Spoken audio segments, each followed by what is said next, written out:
પછી છે પ્રશ્ન ખ. કથકલીની વેશભૂષા માટે 7-8 વાક્યોમાં ટૂંકનોંધ લખો. કે કથકલીમાં જે પાત્રોનો પહેરવેશ હોય છે, વેશભૂષા એટલે કે પહેરવેશ, તો તેના વિશે 7-8 વાક્યો આપણે લખવાના રહેશે. કે 7-8 વાક્યોમાં ટૂંકનોંધ લખો. તો આપણે જોઈએ એમાં જવાબ કે કથકલીની ખાસ વાત તેની વેશભૂષા છે. વેશભૂષા એટલે કે પહેરવેશ, પોશાક, કે જે તે કપડાં પહેરે એને શું કહેવાય? વેશભૂષા. કે પાત્રોના મોઢા પર રંગ રોગાન કરવામાં આવે છે. કે પહેરવેશ તો એમનો હોય જ છે, પણ સાથે સાથે શું હોય છે કે પાત્રોના મોઢા પર રંગ રોગાન કરવામાં આવે છે. કે પાત્રોનો પહેરવેશ તેમના સ્વભાવ પ્રમાણે હોય છે. કે જેવું પાત્ર ભજવે કે એવો એ લોકોનો પહેરવેશ હોય છે. કે પાત્રોનો પહેરવેશ તેમના સ્વભાવ પ્રમાણે હોય છે.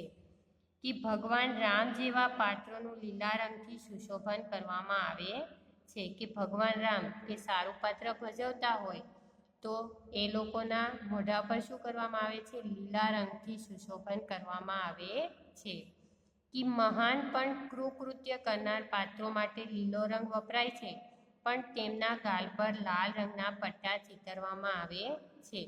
કે કૃકૃત્ય એટલે કે ખરાબ કાર્ય કરનાર. કે મહાન પણ ખરાબ કાર્ય કરનાર. કે ભગવાન તમે જુઓ છો કે રાજા રાવણ કે મહાન તો હતા જ, પણ સાથે સાથે એમને ખરાબ કાર્ય પણ કરેલું.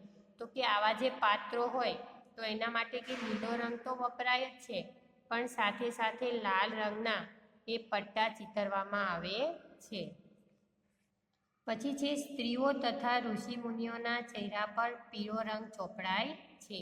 કે સ્ત્રીઓ અને ઋષિમુનિઓનું જે પાત્ર ભજવતા હોય તો એ લોકોના ચહેરા પર કેવો રંગ લગાવવામાં આવે છે? પીળો રંગ. તો કે પીળો રંગ ચોપડાય છે. કેરળમાં મળતી સ્થાનિક ચીજવસ્તુઓથી સુશોભન માટે રંગ તૈયાર કરવામાં આવે છે. કે રંગ ક્યાંથી કરવામાં આવે છે? કે સ્થાનિક એટલે કે આસપાસની જગ્યાઓમાંથી. કે કેરળમાં મળતી સ્થાનિક ચીજવસ્તુઓથી સુશોભન માટે રંગ તૈયાર કરવામાં આવે છે. તો આ તમારે 7-8 વાક્યો છે તમારે ટેક્સ્ટબુકમાં લખવાના રહેશે.